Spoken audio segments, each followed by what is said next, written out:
5편 말씀 함께 나누겠습니다. 시편이 하나하나 각각 따로따로 쓰여져 있기 때문에 이걸 시편들을 이렇게 묶음으로 본다는 것이 좀 어려운 점이 있습니다. 근데 만약에 묶음으로 본다면 1편부터 2편, 1편, 2편은 이제 전체적인 서론에 대한 내용이고요. 3편부터 14편, 지난주까지 보았던 14편까지가 작은 하나의 소달락을 이룹니다. 그리고 오늘 읽은 이 15편부터가 이제 다시 새로운 내용이 좀 다른 분위기, 다른 내용들이 나오기 시작하는 그런 시편입니다. 여지껏 보았던 것과 마찬가지로 1절부터 이 본문 내용에 대해서 함께 좀 해석하고 설명하고 나눈 다음에 전반적인 내용에 대해서 다시 한 번 더 살펴보려고 합니다. 우선 1절에 보시면 두 번 질문하고 내용이 출발하죠. 여호와여, 주의 장막에 머무를 자 누구 오며 주의 성산에 사는 자 누구 오니까. 그래서 여호와의 장막과 여호와의 성산에 머무르고 사는 자가 도대체 누구입니까? 이렇게 질문을 하면서 시작을 합니다. 그 질문은 몰랐기 때문에 질문을 하고 있는 건 아니고요.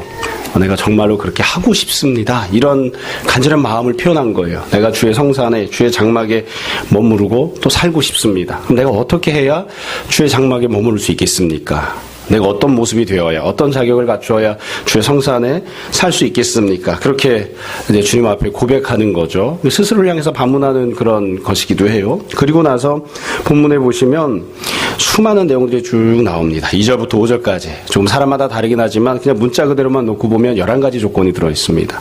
이 모습들을 충족시키는 사람이 주의 장막에 머무르고 주의 성산에 거할 수 있다. 이렇게 고백을 해요. 그래서 간절히 바라는 마음으로 어쩌면 내가 이런 사람이 되었으면 좋겠습니다.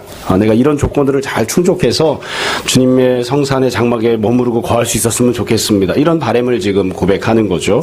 그럼 이 11가지 조건은 도대체 어떻게 되어 있느냐? 한번 잘 보세요. 2절부터 보시면 첫 번째는 정직하게 행하는, 그러니까 행함에 있어서 정직한 사람. 두 번째는 공의를 실천하며, 공의를 알고만 있는 것이 아니라 실제로 그대로 순종하고 실천하는. 세 번째는 마음의 진실을 말하며, 그러니까 마음에도 진실을 담고 있고 겉으로 이야기할 때도 진실을 이야기하는 거예요. 그래서 이 세 가지를 보시면 다 긍정적인 내용들이죠. 옳게 행하는 것들입니다. 3절에 보시면 네 번째로 혀로 남을 허물하지 아니하고, 다른 사람들에게 나쁜 말을 이야기하지 않는. 그리고 다섯 번째로 이웃에게 악을 행하지 아니하고, 그러니까 옆에 있는 사람들에게 말로나 행동으로나 죄를 범하거나 악한 일을 하지 않는. 그리고 일곱 번째로 그 이웃을 비방하지 아니하며, 그죠? 또 4절부터 보시면 또 다른 내용들이 나와요. 눈으로 망령되는 자를 멸시하며 여호와를 두려워하는 자들을 존대하고, 마음이 서운한 것은 해로울지라도 변하지 아니하며. 그러니까 서운했던 것은 내가 상황이 어렵거나 아니면 마음이 바뀌었다고 해서 취소하거나 이렇게 하지 않는. 사실 구약성경에 보면 서원은 취소할 수 있는 경우들이 있습니다. 그러니까 내가 책임지지 못할 서원을 했을 경우에 제사장이 찾아가면 서원 취소할 수 있습니다.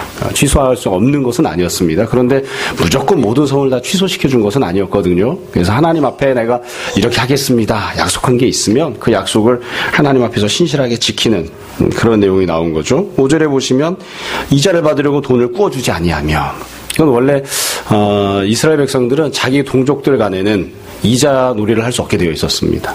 그래서 유대인들은 지금도 이것을 어느 정도는 상당히 지키죠. 그래서 유명한 소설책에 보면 그런 내용이 나오잖아요. 자기 동족들에게는 이자를 받을 수 없지만 이방인들에게는 고리대금업을 해도 됩니다.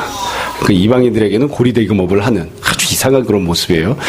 여하튼 이자를 받으려고 돈을 꾸어주지 않는다. 경제생활하는 것에 대해서도 얘기가 나왔고요. 뇌물을 받고 무죄한 자를 해하지 아니한다. 하나님의 공의대로 행하는 이런 모습이 된다. 이렇게 쭉 항목들이 나왔어요. 이 구약 성경을 보시면, 율법에 보면, 레위기에 보시면 사람을 크게 세 종류로 나누죠. 음식도 세 종류로 나누고 땅도 세 종류로 나눕니다. 사람은 첫 번째는 불결한 사람이 있어요. 이방인이죠. 또 정결한 사람이 있습니다. 유대인입니다. 거룩한 사람도 있습니다. 제사장입니다. 음식도 셋으로 나누죠. 먹을 수 없는 불결한 음식, 먹을 수 있는 정결한 음식, 하나님께 제물로 사용할 수 있는 거룩한 그런 음식, 이렇게 셋으로 나눕니다. 그래서 누구만 하나님께 나아갈 수 있느냐? 최소한 정결하거나 거룩해야 돼요. 유대인이거나 제사장이어야만 하나님 앞에 나아갈 수 있습니다. 그래서 모든 행함이, 그리고 모든 생각이 다 정결해야만 이 자격 조건을 갖춰야만 하나님께 나아갈 수 있는 거예요. 그래서 이 시인도 내가 주의 장막에 머무르려면, 주의 성산에 살려면 이런 것들을 다 충족해야 되는데 이런 것들이 다 충족이 되어져서 그런 은혜를 누렸으면 좋겠다. 그렇게 이야기를 하는 거예요. 여기 나오고 있는 이 항목들을 가만히 보시면 사실 이걸 어떤 카테고리화하기가 참 어려운 내용들로 쭉 채워져 있습니다. 왜 어떤 기준을 갖고 이걸 했는지 잘 모르겠어요. 이렇게 두들겨 맞춰봤다가 저렇게 두들겨 맞춰봤다가 안 되니까 그냥 11가지를 있는 그대로 쭉 보는 거예요. 쭉 보는데 가만히 보시면 여기 나오는 내용들은 최소한 10계명 이상의 그런 내용들입니다. 10계명에서 이거 하지 마라 저거 하지 마라 했던 그것을 넘어서는 그러니까 10계명보다 조금 더 높은 차원의 내용들이 이 안에 담겨 있어요. 10계명에 보면 비방하거나 아니면은 망령된 자를 멸시하거나 이런 내용들은 들어있지 않거든요. 근데 10계명을 다 지켰다 하더라도 그 정도로는 안 되고 조금 더 높은 수준을 지금 이야기를 하는 겁니다. 뿐만 아니라 하나님을 향해 어떤 태도를 갖는가 이것뿐만이 아니고 내 이웃에게 어떻게 행동하는가 이런 내용들도 이 안에 다 들어있죠. 그러니까 하나님을 높이는 것 이거 말고 내 이웃들 중에 내가 존대하고 높여야 할 사람들을 높이는, 그러니까 하나님을 공경할 뿐만 아니라 내가 공경하고 높여야 할 사람들을 존대해주는 그런 모습을 갖춰야 되는 거예요. 하나님께 신앙을 고백하고 찬양하고 기도하는 것뿐만이 아니라 내 옆에 있는 사람들에게 악한 말을 하지 않고 선한 말을 하는 거죠. 하나님 앞에서 죄를 범하지 않는 것뿐만 아니라 내 옆에 있는 이웃들에게 악한 행동을 하지 않는, 하나님이 기뻐하시는 합당한 행동을 내 이웃들에게도 하는 그런 조건들을 다 충족해야 된다고 지금 여기 쭉 써놨어요. 뿐만 아니라 여기 있는 11가지 항목들 중에 상당 부분은 굉장히 추상적이고 일반적입니다. 가령 도둑질하지 마라 이러면 도둑질만 안 하면 되잖아요. 근데 이 첫 번째 2절을 보세요. 정직하게 행한다. 어느 정도 행해야 정직하게 행하는 걸까요? 어느 정도 행해야. 또 두 번째 조건을 보면 더 기가 막혀요. 공의를 실천한다. 그럼 어느 정도 해야 공의를 실천하는 걸까요? 이런 추상적인 개념들이 좀 있어요. 보편적인, 일반적인 개념들이 들어있기 때문에 내 마음 한편으로는 이 정도만 하면 충분히 한 것 같은데 이렇게 생각할 수 있는데 사실은 하나님 앞에서는 그렇게 판단받지 못하는 그런 경우들도 있을 수 있는 거죠. 그래서 여기 11가지 조건들을 보시면 이 조건들을 다 충족하면 말 그대로 율법적으로도 흠이 없고 또 사람들이 보기에도 괜찮은, 하나님 앞에서도 인정받을 만한 그런 모습이다 이렇게 생각할 수 있습니다. 여하튼 이런 11가지 조건이 잘 충족이 되어야, 이 조건이 충족이 되어야 적어도 구약시대 때는 성전에 나가는 겁니다. 하나님 앞에 나아가는 겁니다. 하나님을 만나려고 하면 이런 조건을 갖춰야 됩니다. 이 조건이 갖춰지지 않으면 하나님을 만날 수가 없어요. 하나님 앞에 나가서 예배드릴 수도 없고 하나님께 은혜를 누릴 수가 없습니다. 이 조건이 충족되어야 주의 장막에 가고 주의 성산에 가고 성소에 들어가는 그런 모습이 될 수 있는 거죠. 그래서 이 다윗이 이 시를 쓰면서 내가 이런 모습들을 갖추기를 원합니다. 또 이런 모습을 갖추었으니 주님 앞에 나아가기를 원합니다. 그런 마음으로 이렇게 시를 쓰고 찬양하고 했던 것이 아닌가 싶습니다.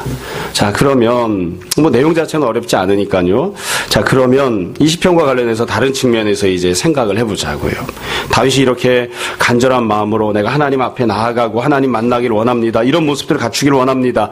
혹은 내가 이런 모습을 갖추었습니다. 이렇게 이야기했는데 이제부터 좀 다윗에게 미안한 얘기를 할 거예요. 여러분들은 아마 익숙하실 거예요. 제가 누군가에게 미안한 얘기를 하면 아브라함에게 미안한 이야기, 다윗에게 미안한 이야기 많이 했죠. 오늘도 다윗에게 미안한 이야기를 좀 할 거예요. 단도직입적으로 질문을 해보자고요. 다윗은 이렇게 주의 장막에 머무를 자 누구냐, 성산에 사는 자 누구냐 했는데 주의 장막에 머물렀습니까? 성전에 들어갈 수 있었나요? 본질적인 질문입니다. 여기 조건이 11가지가 나왔는데 다윗이 이것을 충족시켜서 하나님 앞에 나아갔느냐, 하나님을 만났느냐, 하나님을 섬기는 자가 되었느냐, 본질적인 질문을 해보자고요. 이렇게 시를 뭐 잘 쓰면 뭐해요? 이게 충족되면 하나님 앞에 간다는 것을 알면 뭐해요? 이게 충족되어서 하나님 앞에 나갈 수 있어야 될 거 아닙니까? 근데 다윗은 성전에 들어가는 사람이 되었는가? 가만히 보시면 불행하게도 그렇지가 못했어요. 우리가 다른 측면에서 보는 겁니다. 제가 지금부터 말씀드리려고 하는 건 이 11가지 조건을 다윗이 충족을 못했기 때문에 성전에 못 나갔다는 뜻이 아닙니다. 충족시켰음에도 불구하고 하나님 앞에 나갈 수 없었던 그런 모습들이 있어요. 여러분 사무엘 하에 보시면 다윗과 관련된 다윗의 인생에 대한 내용들이 쭉 나오는데 중요한 몇 가지 사건이 있습니다. 우리가 이 본문과 관련해서 생각해야 돼요. 첫 번째 사건이 무엇이냐면 다윗이 얼마나 하나님을 사랑했는지 이 예루살렘에 들어온 다음에 하나님의 법궤를 예루살렘에 옮겨오고 성문전을 이렇게 만들기를 원했습니다. 그래서 수많은 사람들을 데리고 다윗이 자기가 왕이 되었는데, 유다에서 왕이 되었는데, 예루살렘에서 왕이 되었는데 법궤는 그냥 그대로 천막 속에 있었거든요. 그러니까 너무 양심이 괴로운 거예요. 마음이 괴로워서 어떻게 했느냐, 법궤를 옮겨오기를 원했습니다. 그래서 법궤가 원래 아비나답이라고 하는 사람이 집에 있었거든요. 그래서 약 3만의 사람들을 데리고 가서 그 법궤를 옮겨옵니다. 우리가 아는 유명한 사건이 있죠. 그래서 거기서 막 다윗이 옷이 벗어지는 줄도 모르고 춤추고 찬양하고 이러면서 법궤를 막 옮겨오고 있었어요. 근데 그 결말이 어떻게 되었죠? 아마 기억 못하시는 분도 있는지 모르겠어요. 수레에다가 법궤를 싣고 오고 있었는데 수레가 흔들려서 법궤가 떨어지려고 하니까 그 법궤를 들고 오고 법궤를 책임지고 가지고 오고 있던 웃사라고 하는 경건한 사람이 좋은 뜻으로 하나님 법궤가 땅에 떨어지면 안 되니까 법궤를 손으로 잡았죠. 그래서 심판받아서 그 자리에서 즉사했습니다. 하나님께서 그렇게 옮기는 것을 원하지 않으신 거예요. 사실은 이 율법의 규정대로 의하면 법궤는 제사장들이 이렇게 어깨에 메고 와야지 돼요. 그게 하나님의 정해놓은 법이에요. 근데 웃사가 그 규정대로 안 하고 자기 딴에는 좋은 뜻을 했지만 감히 법궤에 손을 댔기 때문에 죽었다고요. 그래서 사실 하나님께서 조금 봐주실 수도 있거든요. 악한 뜻으로 한 게 아니잖아요. 하나님을 대적한 것도 아니잖아요. 그럼에도 불구하고 웃사가 즉사합니다.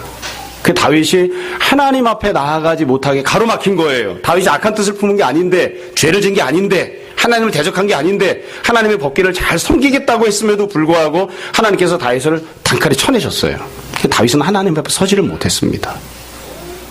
그 다음에 두 번째 사건이 있습니다. 사무엘하 6장의 사건이었고요. 그 다음에 사무엘하 7장에 가면 더 중요한 사건이 벌어집니다. 다윗이 마음에 너무 간절함이 있어서 하나님께 가서 기도하고 하나님께 부탁을 해요. 제가 나만 이런 궁전에서 이렇게 해서는 안 될 것 같습니다. 하나님께도 제가 성전을 지어드리겠습니다. 하나님께 성전을 지어드리겠다고 다윗이 기도를 합니다. 그러니까 하나님이 어떻게 하셨죠? 단칼에 거절하십니다. 짓지 마 그러십니다. 난 네가 지은 성전에는 안 들어가. 넌 성전을 지을 자격이 없다. 성전 짓지 마라. 그래서 다윗은 마음에 간절한 바람이 있었음에도 불구하고 성전 짓지 못합니다. 여러분, 우리가 이 시편에서는 다윗이 주의 장막에 머무를 자 누구입니까? 주의 성산에 사는 자 누구입니까? 나는 간절히 그러길 원합니다. 그렇게 고백했지만 또 뒤에 11가지 조건들이 쭉 있지만 일면으로 보면 어떤 점에서 보면 다윗이 이 조건을 상당 부분 충족시킨 하나님 앞에 나아갈 만한 그런 자격 조건을 갖춘 사람처럼 보이지만 그러나 사무엘 하에서 보이는 내용들을 보면 하나님께서 다윗이 하나님께 가까이 나오는 것을 금하신 거예요. 원치 아니하신 거예요. 니까짓게 나를 만지는 거 나 원하지 않는다. 그따위 하면 너 죽는다. 하고서 치워내버리셨어요. 니까짓게 성전 짓는 거 나 원하지 않는다. 성전 짓지 마라. 그러고서는 다윗을 박대하셨다고요. 여러분, 사실은요, 다윗이 그 다음에 행했던 여러 가지 내용들을 보면 만약에 하나님이 허락하셔서 법궤를 옮기는 것도 허락해 주시고 다윗이 성전을 짓게끔 허락해 주셔서 다윗이 성전을 지었다 하더라도 다윗은 그 다음에 성전에 못 들어갈 뻔했습니다. 여러분, 다윗의 인생을 보시면 큰 죄를 2번 지었죠. 그렇죠? 이 두 가지 큰 죄를 지었는데 첫 번째 지었던 죄가 밧세바를 간음한 것입니다. 우리아의 밧세바를 간음을 해서 그 남편도 죽여버리고 그렇게 했었죠. 그 사건은 7장 이후에 나옵니다. 사무엘하 7장 이후에. 그러니까 하나님께 다윗이 성전 짓겠다고 말씀드리고 거절당했죠. 거절당한 이후에 밧세바 사건이 있는 거예요. 밧세바 사건만 있었던 게 아닙니다. 그 위에 사무엘 뒤로 넘어가다 보면 인구조사하는 사건이 나옵니다. 하나님께서 인구조사하지 말라고 하셨는데 다윗이 인구를 조사합니다. 그래서 하나님이 심판을 하시죠. 죄를 다윗이 범했는데 심판을 이스라엘이 받아서 전염병이 돌아서 7만 명이 죽습니다. 한번 생각을 해보세요. 만약에 하나님이 허락하셔서 법궤를 옮겨왔습니다. 성전을 지었습니다. 성전 안에 법궤를 들여다 놓았다 할지라도 나중에 다윗은 성전에 들어가지도 못할 뻔했어요. 치워놓으면 뭐예요? 그 수많은 죄를 지어서 그 이후에는 여기 나온 11가지 조건을 이전에는 충족했을지 모르지만 성전을 설령 지었다 할지라도 지은 이후에는 이 조건을 충족할 수 없기 때문에 성전에 들어가지 못하는 그런 시세가 될 뻔인데 이 참 다윗이 불행한 거죠. 뭐 이런 복잡한 설명을 안 해도 아주 간단해요. 여러분, 다윗이 평생 살면서 성전 지성소에 들어가 본 적이 있나요? 단 한 번도 없습니다. 다윗은 못 들어갑니다. 지성소에. 이 11가지 조건을 다 충족해도 다윗은 제사장이 아니기 때문에 성소에도 못 들어가고 지성소에도 못 들어갑니다. 그 지성소에 임하시는 하나님의 영광을 다윗은 절대로 누릴 수 없어요. 자, 그럼 다윗만 이런가요? 아니에요. 지금 말씀드린 것처럼 다윗만 이런 신세였던 것이 아니에요. 이스라엘 모든 백성들 그리고 구약시대를 살았던 모든 온 인류는 하나님 앞에 나아가서 주의 성사 안에 들어가거나 주의 장막에 거할 수 있는 그런 자격을 갖추지 못했습니다. 여기 11가지만 이야기했잖아요. 11개 조건을 다 충족했다고 보자고요. 그러면 과연 지성소에 들어갈 수 있을까요? 못 들어갑니다. 100가지 조건을 충족해도 못 들어갑니다. 내가 보기에 아무런 죄를 범하지 않은 것처럼 보여도 못 들어갑니다. 내가 하나님을 너무너무 사랑하고 내가 하나님을 피난처로 삼아서 하나님의 은혜를 구하는 마음 때문에 하나님 앞에 가려고 해도 하나님이 너 들어오지 마 그러십니다. 하나님을 가까이 하고 싶어서 지성소에 가려고 가면 하나님께서 죽여버리신다고요. 하나님께서 1년에 딱 한 번 딱 한 사람 대제사장만 지성소에 오게끔 허락하셨어요. 그건 대제사장이 모든 인류 가운데 가장 거룩한 사람이어서가 아니에요. 모든 조건을 충족해서가 아니에요. 그래도 한 놈이라도 하나님의 영광을 보라고 하나님의 은혜를 베풀어 주신 것이지 조건이 충족되었기 때문에 지성소에 들어갈 수 있었던 것은 아니에요. 제가 늘 말씀드리는 내용인데 한 걸음 더 나아가서 이야기를 해보자고요. 만약에 하나님을 가까이 하고 싶고 주의 성사 안에 장막에 거하고 싶은 마음이 있어서 하나님이 허락하셔서 지성소에 들어올 수 있게끔 허락하셨다고 쳐보자고요. 내가 손이 깨끗해서 11가지 조건을 다 충족해서 지성소에 들어갈 수 있었다고 가정을 해보자고요. 지성소에 가면 뭐가 보입니까? 아무것도 안 보입니다. 하나님은 거기 계시지 않습니다. 거기에 임해 있는 지성소에 임해 있는 하나님의 영광은 티끌만한 것이에요. 하나님의 진정한 영광은 천국에 있죠. 하나님의 보좌는 천국에 있다고요. 하나님께서는 지금도 하나님 나라 보좌의 좌정에 계시고 영광을 받고 계십니다. 그러니까 천국에 가야 하나님 나라에 가야 하나님 보좌 앞에 서야 하나님의 영광을 경험하고 목격하고 누리는 것이지 지성소에 들어가 봤자 하나님의 영광이 거기에 임재 있지 않아요. 있다 할지라도 그건 눈곱만큼 티끌만큼밖에 없는 것이죠. 별거 없어요.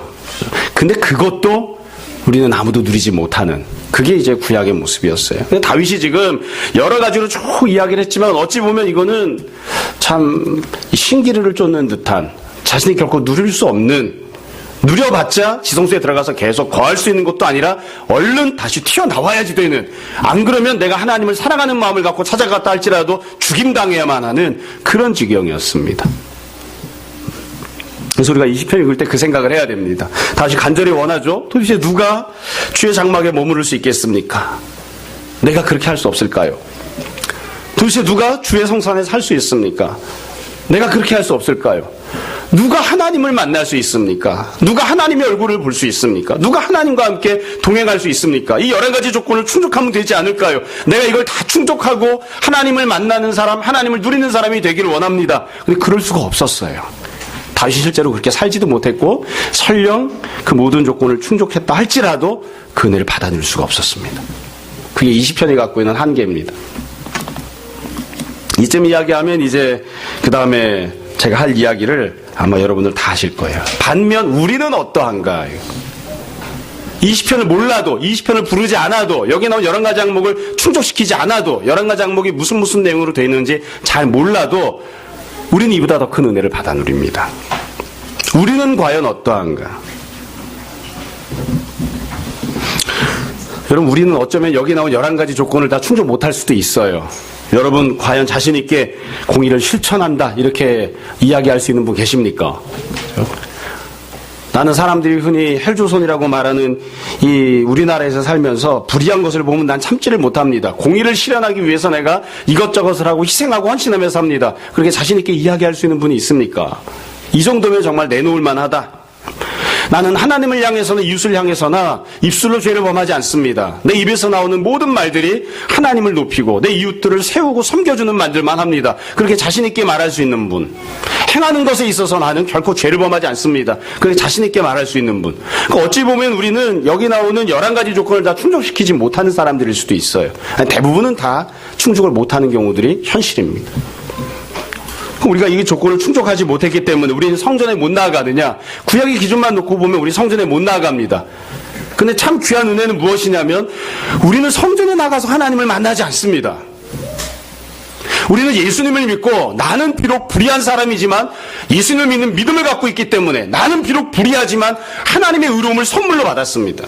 나는 비록 연약하지만, 나는 비록 악하지만 하나님의 의로우심을 내가 선물로 받아서 하나님께서 나를 의롭다고 인정해 주셔서 내가 성전에 가서 하나님을 만나는 것이 아니라 예수님 안에서 하나님을 만나고 누리는 사람들이 된다고요. 우리는 비록 이 모든 조건을 충족하지 못하고 있기 때문에 만약 구약의 기준만 놓고 보면 성전에 나아가서 하나님께 예배드릴 수 없는 사람들입니다. 이방인들이잖아요.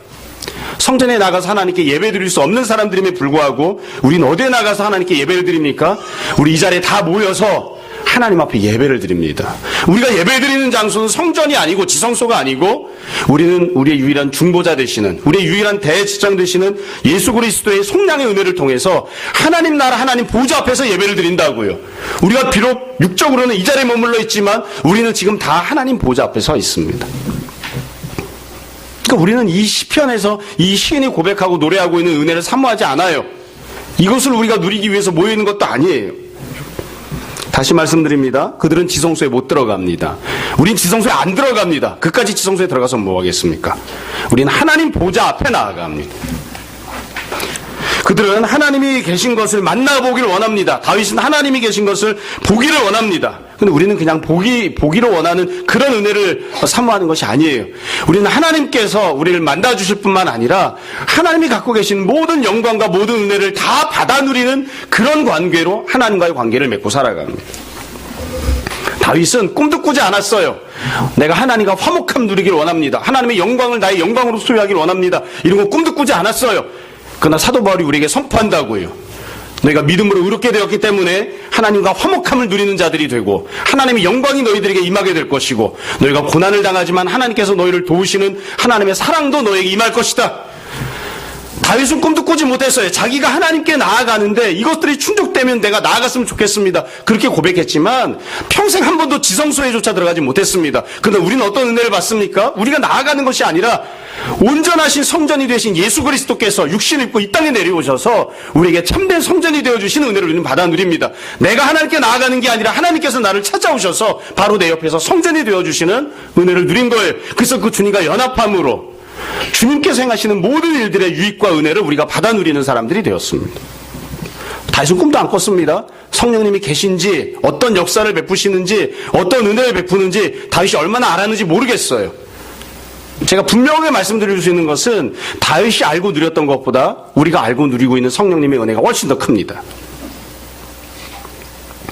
우리는 여기 있는 11가지 조건을 충족했건 충족하지 못했건 성령님께서 우리와 함께 해주셔서 우리의 영혼도 살려내 주시고 우리의 육체도 살려내 주시고 죄와 사망이 왕으로 타던 모든 심판받은 모습에서 생명이 우리 가운데 역사하게끔 그런 은혜를 베풀어 주시는 그 은혜를 우린 받아 누리고 삽니다.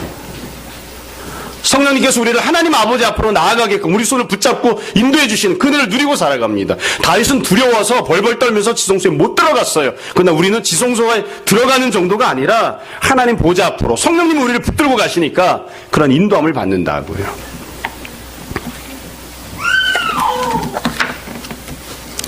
그래서 여러분 어찌 보면 우리가 지금 읽고 나누는 시편 15편 말씀은 지나간 노래입니다. 예전에 부르던 노래예요. 우리는 안 불러요. 우리는 이런 노래를 부를 필요가 없어요. 얼마든지 하나님께 나아갈 수 있는데 왜 우리가 이런 노래를 불러야 됩니까? 다윗은 그냥 고작 하나님 앞에 나아갈 수만 있으면 그것이 유일한 소망이었는데 우리는 하나님 앞에 나아가는 것이 아니라 하나님께서 나를 찾아와 주셨고 그 하나님을 바라보고 하나님이 베푸신 다른 수많은 모든 은혜들을 풍성하게 받아 누릴 수 있는데 우리가 왜 이런 노래를 부릅니까? 그래서 구약시대 사람들은, 율법시대를 살던 사람들은 다윗은 이게 간절한 소망이었지만 우린 이걸 간절하게 소망하지 않아요. 이건 지나간 노래예요. 우리는 무엇을 불러야 됩니까? 우리는 새로운 노래를 부를 수 있습니다. 나는 하나님을 만났습니다. 하나님이 나를 찾아와 주셨습니다. 예수님께서 나와 함께 하십니다. 보혜사 성령님께서 우리 심령 가운데 함께 해주시고 탄식함으로 기도해 주시고 나를 도우십니다. 다윗은 누리지 못했던 은혜들을 나는 지금 받아 누리고 있습니다. 이스라엘은 받아 누리지 못했던 은혜들을 나는 지금 받아 누리고 있습니다. 그게 우리가 불러야 될 시편이에요. 우리가 주님 앞에 들어야 되는 새로운 노래입니다.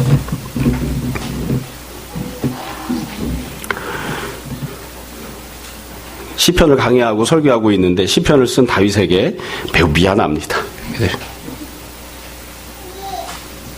한 가지만 더 생각하고 오늘 말씀을 마무리하려고 합니다. 다윗은 여기 11가지 조건들 행함에 있어서 온전한 모습들을 쭉 제시했는데 그것도 한번 생각해 볼 필요가 있는 것 같아요. 우리는 아무 자격이 없는데도 불구하고 하나님 앞에 나아갔잖아요. 그러면 그냥 그대로 그렇게 살아도 되는 것입니까? 우리가 악함에도 불구하고 나는 악해요. 그런 예수님이 선하시기 때문에 그 예수님의 선하심을 의지해서 그 은혜로 말미암아 우리가 하나님 앞에 나아간 거예요. 예전 같았으면 죽었을 텐데 하나님이 죽이지 아니하시고 뿐만 아니라 더 큰 은혜를 막 베풀어 주신다고요. 그러면 그냥 악하게 그대로 살아도 되는가? 그럼 이제 기준이 달라집니다. 여기서 11가지만 기준을 제시했지만 우리가 갖고 있는 기준은 전혀 달라요. 우리가 갖고 있는 기준은 무엇입니까? 항상 교회에서 던지는 질문의 대답은 예수님입니다. 하나님을 사랑함에 있어서, 이웃을 섬김에 있어서 예수 그리스도의 장성한 분량에 이르는 그리스도의 충만함이 나타나는 오직 예수님만이 기준이 되는 거예요. 예수님께서 하나님 앞에 순종하신 것처럼 우리도 하나님께 순종하고, 예수님께서 이웃을 섬겨주신 것처럼 우리도 이웃을 사랑하고 섬기는 그런 모습으로 살아야 됩니다. 그게 우리가 살아가야 되는 깨끗한 삶입니다. 깨끗한 손을 갖고 살아가는 거예요. 그건 그렇게 살아야만 은혜를 받기 때문이 아니에요.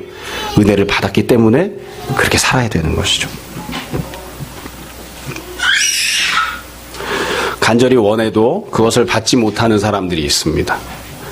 그 사람에게는 그것이 너무나 큰 것이고 도저히 자기 힘으로는 누릴 수 없는 은혜여서 내가 감히 그런 은혜를 받을 수 있을까? 그렇게 고민하는 그런 은혜가 있습니다. 근데 지나고 나서 보면 그런 정도의 은혜는 아무것도 아닌 것처럼 당연하게 또 받아 누리는 사람들이 있습니다. 과거 구약의 이스라엘과 심지어 다윗도, 이사야도, 예레미야도, 모세도 그 누구도 하나님의 얼굴을 뵙고 하나님 앞에 나아가는 것을 간절히 원했습니다. 그 한 가지 은혜만 받을 수 있으면 얼마나 좋을까 하고. 근데 우리는 그걸 당연하게 생각합니다. 그까짓 건 아무것도 아닙니다.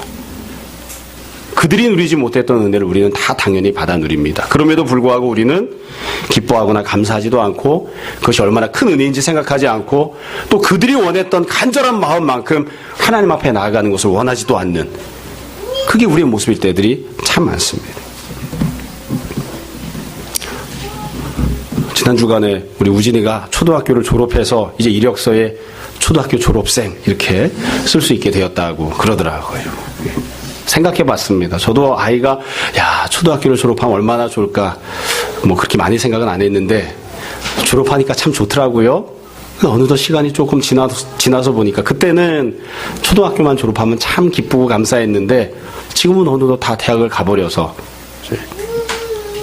그때 참 원했던 것들이 지금은 당연한 거예요. 우리가 다 보고 있는, 행복하게 살고 있는 가정들이 있잖아요. 우리 희지 아빠를 생각해 보세요. 희지 아빠가 누군지 모르시는 분도 계실 수도 있겠네요. 희지 아빠가 10년 전에 무엇을 바라고 살았겠습니까? 혼자 그냥 우두커니 뉴욕에 앉아서 커피를 마시면서 내가 이렇게 쓸쓸하게 혼자 커피를 마시는 게 아니라 사랑하는 여자와 함께 커피를 마실 수 있으면 얼마나 좋을까, 그런 생각을 하고 있지 않았겠어요? 그럴 수만 있어도 참 좋겠다 했을 텐데 지금은 어떻게 삽니까? 얼마든지 날마다 커피를 마실 수 있잖아요. 부인과 얼마든지 자식과 함께 같이 밥을 먹고 살 수 있잖아요. 과거에 바랬던, 난 그거 하나만 있으면 참 좋겠다 싶었던 것들이 그때는 그 은혜도 못 받아서 발발발발 했었지만 지금은 훨씬 더 큰 은혜들을 당연한 은혜로 우리가 받고 누리고 삽니다.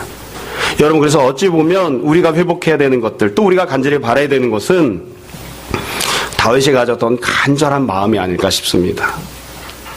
다윗은 그 작은 은혜지만, 하나님 앞에 나아가는 그 작은 은혜지만 그것을 꼭 받았으면, 내가 이것을 받을 수가 없는데 꼭 받았으면 하는 간절한 마음을 품었다고요. 우리도 너무나 풍성한 은혜 가운데 살다 보니까, 은혜들이 당연한 것처럼 여겨지다 보니까 하나님을 향하여 간절한 마음들이 사라지고 있는 것은 아닌지, 내가 꼭 하나님 앞에 나아갔으면 좋겠습니다. 내가 하나님을 꼭 누렸으면 좋겠습니다. 나는 하나님이 베푸신 은혜들을 받고 살아가는 것 때문에 늘 기쁘고 감사하고 평안합니다. 얼마나 감사한지 모르겠습니다. 그렇게 하나님을 향한 간절함, 하나님을 향한 갈망함들이 우리 가운데 있었으면 좋겠습니다. 사실은 그런 갈망함을 갖지 않아도 주님이 은혜들을 막 베풀어 주고 계시거든요. 그래도 우리가 내가 주님을 갈망합니다. 주님의 은혜를 소망합니다. 어떻게 해서라도 내가 주님 앞에 나아가고 주님을 만나고 주님을 누리는 자로 그렇게 살아가기를 원합니다. 그런 갈망함들이 우리 가운데 회복되어지고 또 있었으면 좋겠습니다. 여러분, 우리는 어떤 노래를 부르고 있는지 다시 한번 잘 생각해 보십시오. 다윗은 시편 15편을 노래를 부르며 살았습니다. 이 노래를 부르다 평생 죽을 때까지 한 번도 지성소에 들어가 보지 못한 채 눈을 감았습니다. 우리는 어떤 노래를 부르고 살아갑니까? 하나님을 향하여, 나를 구원하신 예수님을 향하여 우리는 어떤 노래를 부르며 살아갑니까? 주께서 베푸신 은혜들을 늘 기억하고 기뻐하고 감사하고 더 깊이 주님과 동행하는 것을 늘 소망하는, 주님을 향해 갈망하는, 그리고 받은 은혜를 찬양하는 우리 각자의 시편을 노래 부르며 살아가는 성도들이 되었으면 좋겠습니다. 오늘 하루도 또 이번 일주일 동안에도 주님과 늘 감사함으로 동행하는 여러분들 다 되시기를 주님 이름으로 축원합니다. 이 시간 잠시 기도하겠습니다.